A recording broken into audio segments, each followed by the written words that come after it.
যদি আজকেই জানতে পারেন এমন এক শাস্তির কথা যেখানে হাজার কোটি বছর পুরেও শুধু নতুন করে পোড়ানোর জন্যে আবার জাগিয়ে তোলা হবে। আমার কলিজার ভাই ও বোনেরা, এই ভিডিওটি দেখার আগে একবার ভাবুন, এমন এক শাস্তি রয়েছে যার কোনো শেষ নেই, যেখানে মৃত্যুর পরেও কোনো মুক্তি নেই, যেখানে চিৎকার করে কান্না করলেও শোনা যায় না সেই কান্নার শব্দ। হ্যাঁ, সেটি এমন আগুন যা একদিন প্রত্যেকটা পাপীকে জ্বালিয়ে পুড়িয়ে নতুন করে পুনরুত্থিত করবে, শুধুমাত্র আবার পোড়ানোর জন্যে। এই গল্প কোনো রূপকথা বা সিনেমার গল্প নয়, এটি হলো হাবিয়া, জাহান্নামের চূড়ান্ত গল্প। আর আজ আপনি শুনবেন এমন এক শাস্তির কাহিনী যা শুনলে মনে হবে আপনার নিঃশ্বাস এখনই আটকে গেছে।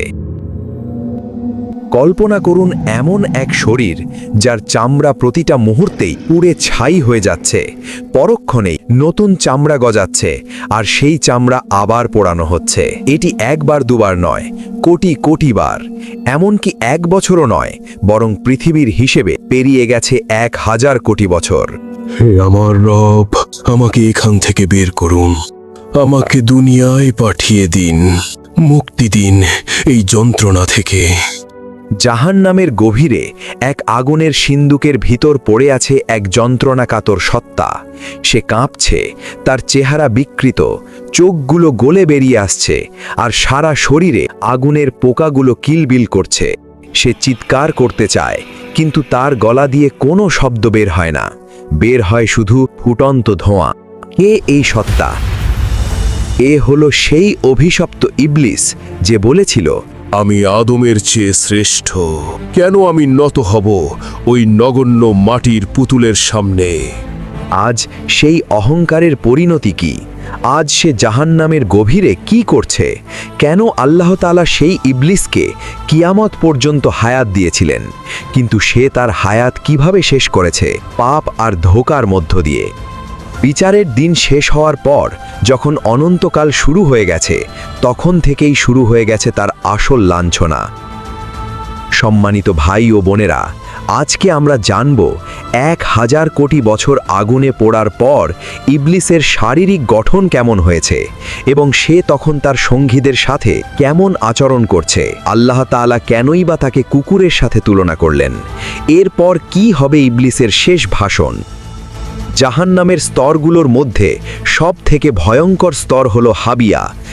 মুফাসসিরগণ বলেন, ইবলিসের শাস্তি হবে সব থেকে কঠিন, কারণ সে সব পাপের মূল।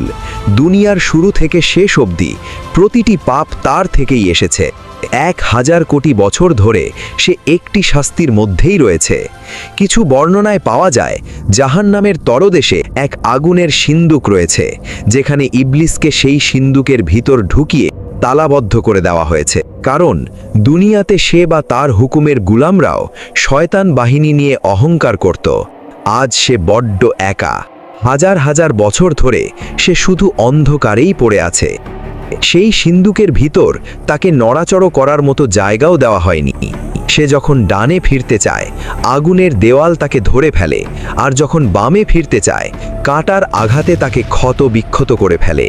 আবার মাঝে মাঝে সে বলে ওঠে, পানি, এক ফোঁটা পানি। কিন্তু পানির বদলে সিন্দুকের ছাদ ছিদ্র হয়ে পড়ছে আগুনের লাভা, যা তার মাথার তালু দিয়ে ঢুকে পায়ের নিচ দিয়ে বের হয়ে যাচ্ছে। আর এভাবেই যন্ত্রণার তীব্রতায় সে মাঝে মাঝে জ্ঞান হারাতে চায়, কিন্তু সেখানে জ্ঞান হারানোর কোনো সুযোগ নেই। 1000 কোটি বছর ধরে তাকে এই একই শাস্তি দেওয়া হচ্ছে। সেখানে কোনো বিরতি নেই, কোনো ঘুম নেই, আছে শুধু শাস্তির পরে আবার শাস্তি। তবে জাহান্নামীরা তো একে অপরকে দেখতে পায়, কিন্তু শয়তানকে রাখা হয়েছে চরম একাকিত্বে। তার অহংকার ধ্বংস করার জন্যে এই নিঃসঙ্গতাই যথেষ্ট। এই যন্ত্রণার গভীরতা মাপার কোনো স্কেল বা কোনো থার্মোমিটার মহাবিশ্বের কোথাও নাই। তবে এর ভয়াবহতা কিছুটা আঁচ করতে হলে আমাদের তাকাতে হবে জাহান্নামের সব থেকে হালকা শাস্তির দিকে।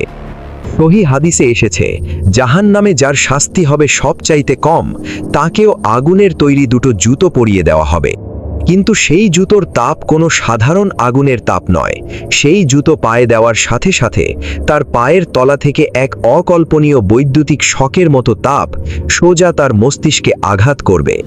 যেমন চুলার ওপর টকবক করা পানি কিংবা ভাতের মাড় যেভাবে টকবক করে ফুটে উপচে পড়ে, ঠিক সেভাবেই তার মগজ টকবক করতে থাকবে। তখন তীব্র যন্ত্রণায় তার মগজ তরল হয়ে নাক ও কান দিয়ে লাভাস্রোকের মতো বেরিয়ে আসবে। আর সেই ব্যক্তি চিৎকার করে বলবে, আল্লাহর কসম, এর চেয়ে কঠিন শাস্তি আর কাউকে দেওয়া হবে না।